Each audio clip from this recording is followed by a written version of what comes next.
പത്തനംതിട്ടയിലെ നഴ്സിംഗ് വിദ്യാർത്ഥിനി അമ്മു സജീവന്റെ ആത്മഹത്യയിൽ പ്രതികളായ 3 വിദ്യാർത്ഥിനികളെ പത്തനംതിട്ട 1ാം ക്ലാസ് മജിസ്ട്രേറ്റ് കോടതി റിമാൻഡ് ചെയ്തു. 14 ദിവസത്തേക്കാണ് റിമാൻഡ്.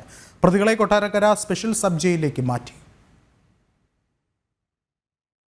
ആത്മഹത്യാ പ്രേരണ കുറ്റം ഉൾപ്പെടെയുള്ള വകുപ്പുകൾ ചുമത്തി അമ്മുവിന്റെ സഹപാഠികളായ 3 വിദ്യാർത്ഥിനികളെ ഇന്ന് രാവിലെയാണ് അറസ്റ്റ് ചെയ്തത്. ഉച്ചയ്ക്ക് ശേഷം കോടതിയിൽ ഹാജരാക്കി.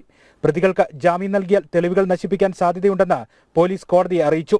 കോടതി റിമാൻഡ് ചെയ്ത പ്രതികളായ പത്തനാപുരം സ്വദേശിനി അലീന ദിലീപ്, ചങ്ങനാശ്ശേരി സ്വദേശിനി AT അക്ഷിത, കോട്ടയം അയർക്കുന്നം സ്വദേശിനി അഞ്ജന മധു എന്നിവരെ കൊട്ടാരക്കര സ്പെഷ്യൽ സബ് ജയിലിലേക്ക് മാറ്റി. അമ്മുവിനെ സഹപാഠികൾ മാനസികമായി പീഡിപ്പിച്ചെന്ന പിതാവിന്റെ മൊഴി, കോളേജിന്റെ ആഭ്യന്തര അന്വേഷണ റിപ്പോർട്ടിൽ മൂവർക്കുമെതിരായ കണ്ടെത്തലുകൾ, തെറ്റുകൾ ഏറ്റുപറഞ്ഞ് പെൺകുട്ടികൾ കോളേജിൽ നൽകിയ വിശദീകരണക്കുറിപ്പ്, അമ്മുവിന്റെ മൊബൈൽ ഫോണിൽ നിന്ന് ലഭിച്ച തെളിവുകൾ തുടങ്ങിയവ പ്രതികൾക്കെതിരെ കുറ്റം ചുമത്താൻ നിർണായകമായി. തെളിവുകളെല്ലാം ശേഖരിച്ചിട്ടുണ്ടെന്നും കസ്റ്റഡി അപേക്ഷ ഉടൻ കോടതിയിൽ സമർപ്പിക്കുമെന്നും പത്തനംതിട്ട ഡിവൈഎസ്പി പറഞ്ഞു. പോലീസ് അറസ്റ്റ് ചെയ്ത 3 പ്രതികളെയും പ്രോസിക്യൂഷന്റെ എല്ലാ വാദങ്ങളും അംഗീകരിച്ച് റിമാൻഡ് ചെയ്തിട്ടുണ്ട്.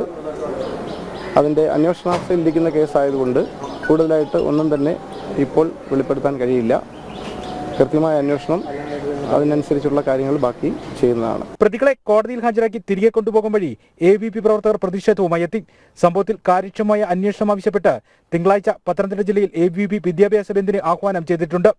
ജനം, പത്തനംതിട്ട.